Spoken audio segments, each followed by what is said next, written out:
Наталья Олеговна, вот сколько деревянных домов находится в промышленном округе, из них вот в аварийном состоянии? Значит, в промышленном округе у нас находится 241 деревянный дом.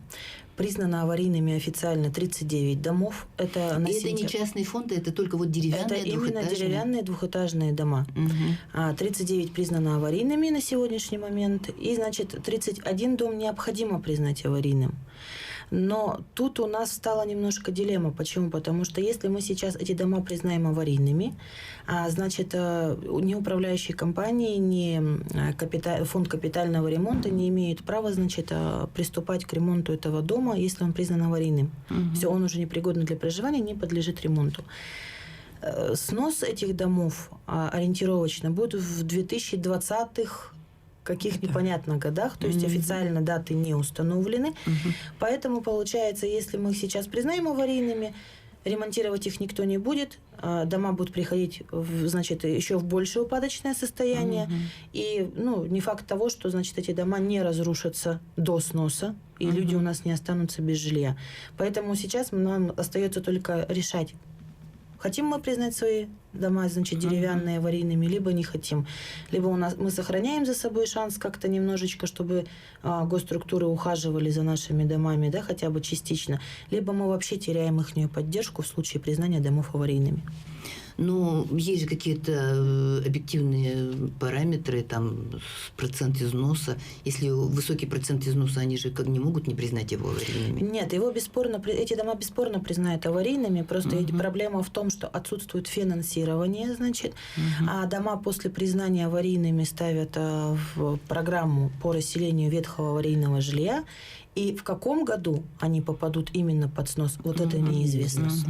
И вот люди попадают в такую вилку, да, получается, с одной стороны, нужно признать аварийным, а с другой стороны, вот неизвестно, когда расселят.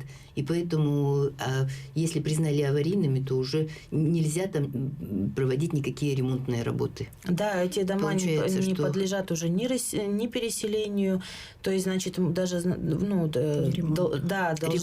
Да, не ремонту, ничему. То есть уже даже должников невозможно с этих домов выселить, переселить там в другой как-то маневренный фонд. То есть, все, дом, получается, вот он стоит, как бы, и все. Кто в нем живет, тот и живет. А вот управляющие компании как обслуживают? Управляющие компании, конечно, у нас есть ЖКХ «Столичная», «Арсенал Плюс», «Промышленная», значит, «Юнион». Ну, скажем так, значит, «Юнион» у нас компания с частью доли, значит, муниципалитета. Есть у нас вот столичная ЖКХ. Но я говорю, обслуживают очень ужасно, скажем так. А фонд находится в упадочном состоянии совсем. Значит, какие-то продвижения по ремонту начинаются только после того, как начинаем писать письма. Значит, мы в промышленном округе создали инициативную группу жильцов деревянного муниципального фонда.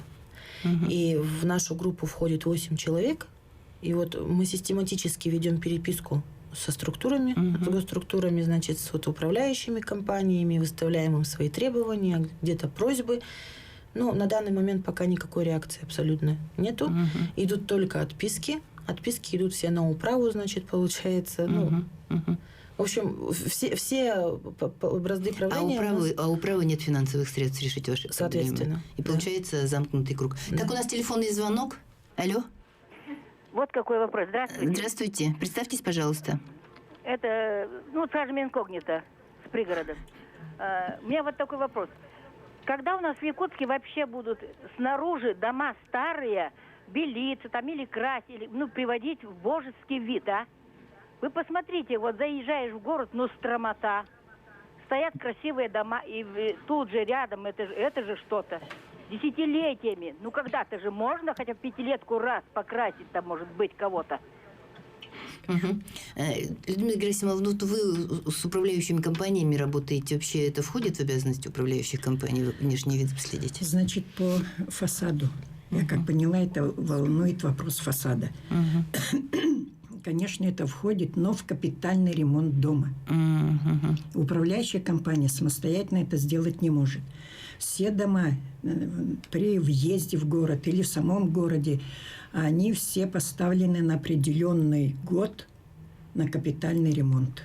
Вот нужно вот этой даме, которая звонила, посмотреть их дом, на какой год попал в капремонт и что туда входит.